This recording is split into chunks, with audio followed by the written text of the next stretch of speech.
Hey everyone, my name is Mohammed Asadullah, and I'm your host for Freelance Canada, a show about what it's really like to freelance in Canada. Each week, I interview Canadian freelancers and industry experts as they get candid about the ever challenging, always exciting, and sometimes hilarious aspects of freelancing. On the show today, I'm going to talk to Jess Joyce. Jess is a Toronto-based SEO consultant who's primarily focused on organic search engine optimization. Starting her career as a front-end developer, Jess has since made the leap to working as an in-house marketer for startups and now helps humans understand what SEO is and how it can help them in their business, all while teaching her one-year-old how to walk between meetings. In this episode, Jess and I talk about how Canadian freelancers can be better prepared as they make plans to start a family. So let's get to it. How have you been, by the way? It's been a while since we last spoke. It has. I had a child. That was, yeah. Talk about that. Yeah, right? Yeah. I got pregnant. I think last time I saw you, we were doing like women in color stuff. It feels like it might have been a summer. Feels like it might have been warm outside. I don't know.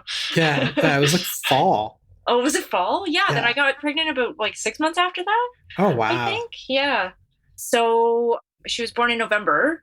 And I took 3 months off, completely off, and shut down all of my freelancing and had to organize with family and other friends. And I'd been kind of winding down for months before that because when you're pregnant, your whole brain just kind of takes over. And my brain was focused on creating a human and not wanting to optimize things. And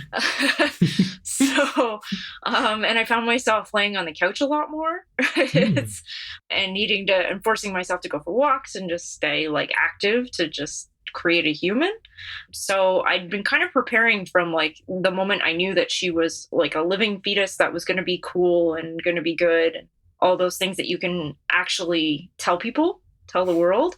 Yes. So as soon as I could tell the world, I started telling my clients slowly. And I work with a bunch of agencies, so I wanted to give them enough runway that if something happened and they knew that I was going to be gone for 3 months and that they wouldn't be blindsided by it, because finding like SEOs, especially even now, is kind of a tough thing. So I gave as much runway as I could to people. And then for one client I had, they were working on building a website, and just because of the nature of building websites and how long that takes, it kind of ran over what we all kind of anticipated it being. So I called in backup for that project specifically and kind of onboarded her while I could go have the baby. And then she just kind of took over that project, and then I picked it up again at 3 months. Wow. Yeah, it was a lot of planning. So, okay, there's a few things you said there that I really want to dig into. Sure. But let's actually let people know what it is that you do as a freelancer.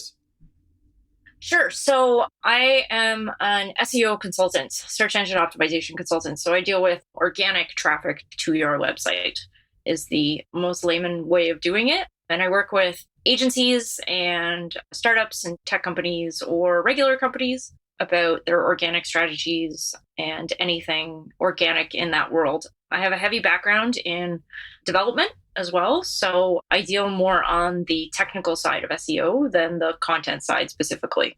As I see, there's a lot of wonderful content writers out there, and some of my ones I work with have journalism backgrounds. I have no journalism background. So I tend to stick to like the heavy of the tech side and talk about schemas and AMP and web stories and breathlangs and internationalizations and all these wonderful things that come up as speed is the biggest one that people like to talk about lately. What's the thought process behind being something that you're noticing people are talking more about recently? There's these new metrics that have come out that Google are defining your website by, called the core web vitals, quote unquote, that take into account a lot of technical things like largest contentful paint and all these other things that have nothing to do with this conversation, but are just super nerdy. And kind of actually lean more towards the development side, actually. So they take into a lot of account of how fast websites load and how fast they load with all these modern browsers that we have. Because back in the day, apparently this was the story from Google, is one of the guys who started Google used to load websites, and he actually used to look at his watch on his wrist. and he would time how long websites would take to load.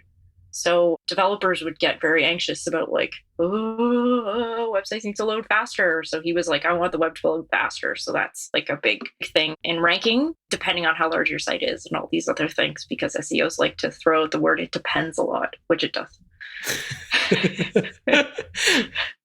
So there's quite a lot of thought process behind how to optimize websites from a technical standpoint. I'm curious to, what I'd like to get a better sense of, how did you get into freelancing as an SEO consultant? Sure. So I started as a web developer in like the end of the 90s, I guess. It is, if it was even called a web developer then, I think we were called webmasters. Right, right. And then I went to school for like development and doing that kind of stuff, which was called multimedia at the time too. So, and then I kind of itched and scratched my way into development firms and worked for about 5 years as a front end developer. Throughout the OOs, is I think what we call them, as a front end developer. But the CEO of that agency in 2007 sat me down and was like, "Do you know what SEO is?" And I was like, "I have no idea what you're talking about." And he was like, "We'll hire you as a front end developer, but you also need to learn what SEO is." So he sent me the one website that was out at the time. And I learned about that one website. And I was there for about 5 years at that agency. So through the 5 years there, I did front end development and learned about SEO, as they were a small enough agency that you kind of needed to do multiple roles. Right. So I just kind of learned both, and I learned how both could be wonderfully intrinsically linked together, is working on the code of your website and optimizing that code of your website, especially at that time, was just gold for anybody scrolling around the internet. SEO is drastically different than it is today, but through my time, I've worked for agencies and I've worked in-house as both on the marketing side and on the development side. And then my last role was as a senior search strategist for a large agency in the city. So I primarily did SEO strategies for them, which was pretty cool. Got it. And at what point did you start getting into the freelance side of things? Right. Okay. So that was the part of the story I needed to end off with. Yes. So I'd worked about 15 years straight through all those agencies and startups and tech companies, and didn't realize that I didn't really take more than like a 2-week break throughout that whole thing. I even moved to Toronto over a weekend and stopped my one company on a Friday and started the new company on a Monday, which looking back on, just felt insane. So that last agency that I was working for was a pretty high stress environment, and I didn't really have a boss that was supporting me in a lot of ways, emotionally or any of those wonderful ways that you hope a boss would be supporting you. So I maxed out. I maxed out stress level. I maxed out in a whole bunch of different ways that reflected in my work, and realized that I needed to take a break. So I did. And I said I was going to quit. And as soon as I said I was going to quit, I had 3 freelance clients who just came out of the woodwork and were like, "We want to keep working with you. We want to keep doing stuff with you."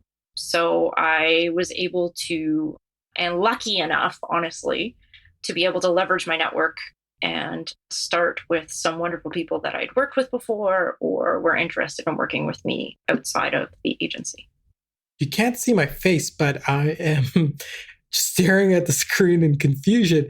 How did you have 3 clients waiting for you as soon as you said, "Hey, I'm going to go do freelance"? Yeah, I've kind of always been a networker, especially internally at the companies that I've worked for. So I've kind of built up this lovely little network of people that enjoy working with me specifically, and that we have a great working relationship with. And as soon as I said I was going freelance, some of them had left the agency that we were working with, and working in a different agency, or we had coffee chats and they were like, "I would love to do some stuff with you outside of where you're working at." And those were the 2 situations that I kind of started my freelance with. It was agency friends who I'd worked with at different agencies who had gone to different agencies and now needed SEO help, if that makes sense. Yep. Got it. And so you've now been freelancing for how long? 2 years. 2 years, July. Yeah, it's been 2 years. So in the 2 years that you've been freelancing, you decided to start a family. I did. I actually started the agency job hoping that I could start a family, but all the things that I mentioned before, the stress level and the bad boss and everything, kind of stopped me from going down that road. So that was another reason to go freelance is Mm. my partner and I were definitely looking at starting a family and knew that it wasn't going to be possible at that place. So yeah, about 8 months or 9 months into freelancing, I got pregnant. So I've really been freelancing for probably about a year and a bit, honestly, with everything taken into account. But yeah, that was a lovely piece of news.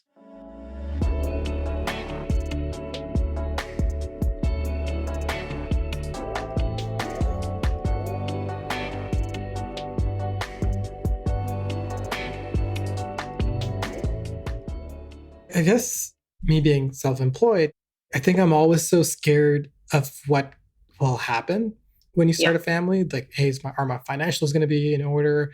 What government services are available? What's going to happen after? How can I go back to work? How did you plan for all of this?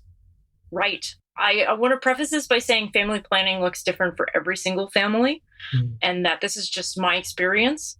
But this is the whole reason that I wanted to talk to you because I made some mistakes along the way that I hope other people don't make.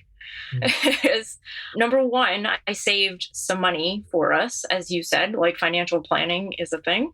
So my partner and I had planned to take 3 months off completely, and he was gainfully employed at the time. So thanks to Canadian EI, it's been adapted to not just the human who's having the child, but their partner in whatever sense that means. Right. So I was lucky enough that my partner was able to take advantage of that. So he was able to take 3 months off and go through the standard EI of because he was fully employed, he had X amount of hours attributed to the government and they all knew about it. And the company that he was working with, processed that paperwork and he was able to take 3 months off. But for me, it was me saving some of the money that I'd made for freelancing. And then this is where I fell into it is I kind of went into it thinking that the government was going to have my back financially. Like, oh yeah, I'll just have my baby and then they'll pay me EI, right? Right. Right. Yeah. Which I learned is not how it works at all. For freelancers, there's something called the EI special benefits for self-employed people. And I literally have the website open because this is the biggest part if you're freelancing is you have to register for this EI special benefits 12 months from the date of your confirmed registration. You'll qualify for EI special benefits, which is different than full-time working EI benefits. So you have to go in and apply for this as a freelancer, which I never did. So, and Oh. I learned that it isn't backdated. So you can't apply when you're having the baby and be like, yeah, I'm just going to get EI. You have to apply for it a year before you're planning to have your baby, if you're planning on going this route, which was a huge thing that I learned. And I had never signed up for any of this. So I lost out. Oh, no. Yeah. Is because if you're fully employed, it works out like pretty standard. Yeah. And I also learned that I had quit my full-time job in July of 2018, and my daughter was born November 2019. So your EI benefits don't count for the tax year, which I was also kind of counting on. Because if it did, then I would have got 6 months of standard EI benefits. Your EI benefits for having a baby count to the day that your human is born. So I wasn't working November 2018, so I couldn't count anything for any of that year. Yeah. Okay. I'd like to understand this better. Yeah. You had Alice in November 2019. Yeah. And because you weren't working November 2018, like full-term employment or like through an employer. So as a result, you couldn't get that EI either? Yeah. So I kind of got double thing of just, but to be fair, I didn't do enough research on this. So the number one thing I would tell people is, and this is the whole reason I wanted to talk to you, is I don't want anybody to fall into this kind of thing like I did. So Number one, I would say Google the EI special benefits for self-employed people before a year, at least a year before you're even thinking about having any sort of child. Right. The kicker was signing up for this EI special benefits, which somebody had told me. And I think this is why I probably didn't sign up for it, but I was kind of hoping that my taxes would work anyway. Is the kicker with this EI special benefits is once you sign up for it, you can never opt out. Too. So, as a freelancer who might have a down period of work or need to have extra cash flow going around for life and what have you, that can also weigh into your decision of going this route. Right. Yeah. Oh, man. Which is why I say save some money. So, um, if you can in some sort of way, just save some money away and take a couple months off, or take however much time that you can afford for you and your business to be able to do it that way, because you can never opt out of this EI thing as well. Right. And I don't know if you were able to later sign up or not, or you didn't sign up at all, but any chance you know typically what is the amount you would be paying? It says on the website you have had to have earned at least $7,297 in 2019. So I can't imagine that you're getting much off of that if that's like the lowest tier, but I know it's not great. It's EI, it's standard EI, I think. So it depends on how much you made per year. Got it. Yeah. Man, this is so I guess what has been the state of your finances, but also raising a child? Yeah, that's been the hardest part is so once I learned that none of these EI things fit me, I had a breakdown, a little mini like, oh my gosh, I've made the worst mistake of my life. What is going to happen to us financially? But my partner and I sat down and we wrote out all of our finances together, laid everything on the table, and we were like, so this is the worst case scenario if like all of these things happen. And then COVID happened. But no one knew that that's going to happen. So we've all just been kind of rolling with how we can figure ourselves through all of this, right? Right. But we put a plan together. So my plan with my partner was that I was going to take 3 months off. And then the lowest tier that we were going to figure out is I was going to work for the rest of the year. And my goal being that I would make hopefully as much as I would have made on EI. That was the goal. Is we put together how much I would have got from EI based on how much I made last year. And our goal was to be able to make as much as I would have made on EI, because you have to reduce the amount of time devoted to your business by more than 40% on EI. Whoa. Yeah. Okay. So as you can see, I'm just digesting. It's like, sorry, it's a lot of information. Not even information, a lot of emotions. Like, I'm a little angry at how the EI is set up for people looking to start family. And it's just like, I don't feel too excited about this EI special benefits for self-employed people, because, it just seems very much that, hey, at some point, if you do decide to sign up, then you're just forever locked in. And I don't know what that means. And, there are pros and cons, because being self-employed, there's a lot more uncertainty. Yeah. That said, I mean, many people who are working for companies, especially even tech companies and other companies, there's also wasn't any certainty there this year either. Yeah. So it's just scary, frustrating, overwhelming, all of these emotions. So I suppose I'm just digesting it all. Yeah, it's a lot. And there's going to be so many edge cases that have come out of all of this, of people like on tipping points or people who have been furloughed. And I can't even imagine it from a family planning point of view. It's overwhelming, to say the least.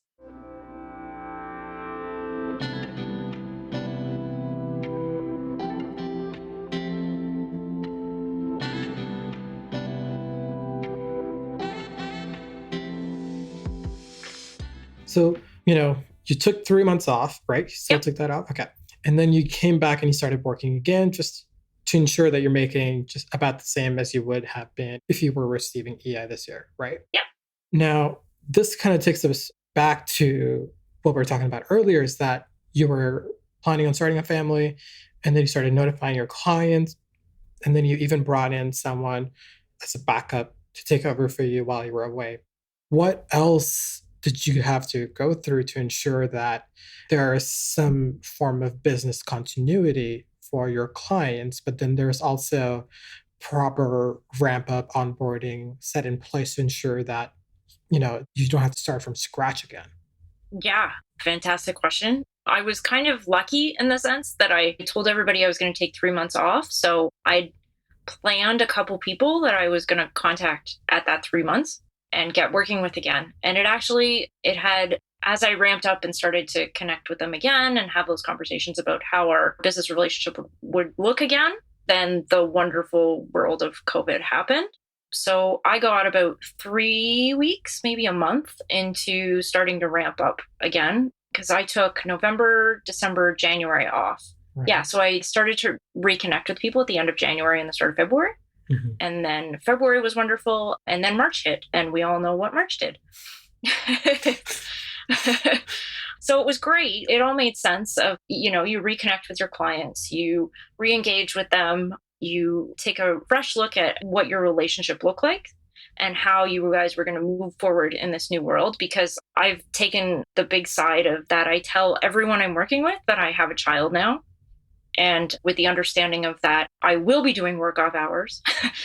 And there may be a crying baby at some point in a meeting somewhere, which has actually worked out really well because most people are living, well, not most people, but people who have families are living in that kind of reality now. Right. Anyway. Right. But COVID happening really kind of nixed my whole ramp up process. And I actually applied for CERB myself for 2 months because my ramp up process took an extra 2 months longer because nobody wanted to talk to me in lockdown. Understandably. Right. Right. It's only been within the last 2 months that I've been able to continue those conversations. And I've had some interesting ones. I've actually started talking to a farm, which has been really interesting because through this whole thing, people have realized that they need to get online and farms need to also be online. So I'm actually talking to a wonderful farm who are working on a new website, and we're figuring out how that would look and how we can help each other out through this time, which has been really cool. So it's been kind of a bummer on the side of it's taken longer to ramp back up to freelancing, but it's been interesting in the fact that I can expand the people that I talk to different people that I would have never thought of before. Right, right. So this farm is not a client that you're in just in the early stages right now, right? Yeah. Without getting too much into it, they pretty much sold out their whole stock and realized, and their website crashed 4 times. So they realized they needed a more sustainable solution moving forward. Got it. Wow. Yeah. That's okay. I'm very keen to learn more about this farm when that contract is signed. And yeah, definitely. Now, to get back to, I suppose, freelancing and starting a family, I recognize that, when somebody has a baby or adopts a baby, there is, I think it's called postpartum depression. Yeah, postpartum. So not to get into the postpartum depression, but the other part of it, which is that if you're self-employed, a lot of your identity is related to the type of work you do, right? And the value you bring to the table from your partner can sometimes be tied to that income that you're generating through that work. And then to then further add the uncertainty of being self-employed, I guess in a very long-winded way, I'm trying to understand, what was it like to not be freelancing during your parental leave? For me, it was actually great because it's the first time I've taken that much time off from working at all. But I have to say, in the back of my mind, I was thinking about how I was going to ramp back up and get back to working, even when you're holding a tiny little human. The piece that did kind of kick in is that babies aren't like a working day. So it's not like you can check out at the end of the day and go back to your family. She has a 24-hour schedule. And especially for the first 3 months in my situation, it was a lot of me healing as much as it was her healing. Mhm. So I was very much forced to take a look at myself and take care of myself and take care of her. So I actually didn't have a lot of time to think about work other than except for at like 4 a.m. in the morning when I'm sitting up just holding her, ensuring that she's hopefully going back to sleep at some point. But between the sleep deprivation and me taking care of myself and taking care of her and my partner taking care of himself too, it put a lot of focus on us taking care of ourselves instead of me thinking about work for the most part. But in the back of my head, I was planning like who I was going to reach out to and when I was going to reach out to them and what that conversation would hopefully look like and what we would talk about and look forward to those things at some point. Right, right. So I suppose I don't even know what the ideal world would be in the future, given everything that's happening now. And who knows if there will be a second wave or when, maybe is a better question. Yeah. So if you were, I suppose, starting again, or perhaps if you decide to have another child, how do you see yourself preparing this time around, or maybe doing things a bit differently this time around? A fantastic question because it's one that my partner and I have had exhaustively. Is because of everything that's happened in life and like the way that all of this has gone, we would definitely save probably more money moving forward. But we also, because we've had one now, we have a whole bunch of things that we don't have to worry about, things being actual physical things. Mm. Babies take up a lot more physical things than you think of. Um, and every baby's different. Ours specifically wouldn't go to sleep unless she was in like a swing because she didn't want to let go. She was very tense for the first 3 months. So she loved anything that would hold on to you. So she would either fall asleep in our arms or in a swing. So we had to have a swing. So I would recommend, and I have recommended to a whole bunch of friends since, to have some sort of swing in your room or your house or somewhere. Right. Because she wouldn't fall asleep in her bassinet. It was too much. Like she didn't like to like lay out. She wanted to be held. She wanted something that would like cradle her. Right. So I would make sure that all the stuff is in place, that you have the money saved away. And then I would talk to your family. This whole COVID thing has kind of thrown a wrench into that third one. Hmm. But I think once there is some sort of situation where we can all be safely around, there's a reason that they say it takes a village to raise a child, because it actually does. Having some sort of people around to support you with either like dropping off a meal if they're so wonderful and have the ability to even just checking in. I was later in life to have kids, as a lot of my friends. So usually when they would have kids, I would leave them alone for like 3 months when they would have a kid because I feel like it's just so overwhelming. But I had people checking in on me constantly, and they were all moms. And it just warmed my heart deeply to have somebody just message me and say, like, how are you doing? Like, how is the first couple weeks going? Just to have that brain kickoff that you're not just constantly like, what's the next thing I have to do for the baby? What's the next thing I have to do for the baby? What's the next thing I have to do for the baby? It was nice to have people who check in and to actually ask you how you're doing and actually be able to give them an answer, because they're all parents too. And they've all been through this too. So I would, in the future as well, make sure that you have people that you can check in on with and that can also check in on you. Not to dig too much into the postpartum depression side of it, but like that definitely helped my mental state in a huge way. Right. And now that you are freelancing, still early, raising a baby, and there is this pandemic happening, how have things shaping up for you on that end? Freelancing is going well as people kind of learn that remote people like myself are available and can help them out. I have continued to leverage my wonderful network and continued to just sit in the background and try to do good work. And those people have referred me on. So I'm very lucky and very blessed to be able to say those things. And I've used that network and they've come back and people have contacted me. So I've been able to get a whole bunch of work. But that means that my daughter is being looked after by my partner. because she is 8.5 months now, and she just has started to want to walk more. Literally, like, we started talking. I tweeted yesterday that I helped my daughter walk today, and I'll just be over here crying now because that's what I did. Oh. She doesn't want to sit down. She doesn't want to lay down. She wants to walk, or she wants to be in her stroller and be pushed around and see the world, Right. because she's very curious. So it's been a shift of constantly myself and my partner talking about like what the day is going to look like and how we're going to work. And he asks how many meetings I have that day. So we kind of organize her schedule around the meetings I have. And then I tend to do work once she goes to sleep, if it comes to that. Right. I mean, she definitely seems to fit the family dynamics well, given that, you mentioned that your partner is also very much into outdoors and camping. So, Very much so, yeah. so that whole walking and exploration will fit right in. Well, Jess, I've really enjoyed this conversation, and there's quite a lot we've covered. And as we wrap up, I'd love to know where people can find out more about you and your work online. Sure. I have a website, justjoyce.com.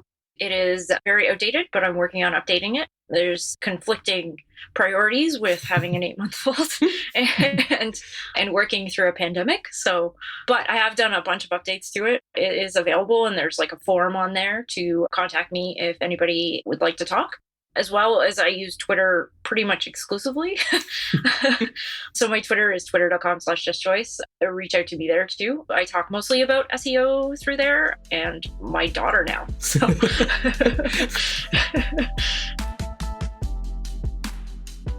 Well, that's our show for today. If you liked Freelance Canada, then be sure to subscribe to our newsletter by visiting freelancecanada.fm. You'll get access to all of my personal notes, as well as book recommendations about the topics discussed in the episode. Now, you will not find any of this on our website, so be sure to subscribe if you don't want to miss out. As with most podcasts, you can listen to every episode through Apple Podcasts or wherever you get your podcasts. It would mean a lot if you could leave us a 5-star review. It would mean even more if you shared our podcast with another freelancer so it can help them in their journey too. Finally, if you're tired of leaving money on the table because you don't know which of your expenses you can write off, then sign up for Benji. You can start your 90-day free trial by visiting betterwithbenji.com, because freelance life is better with Benji. Thanks for listening.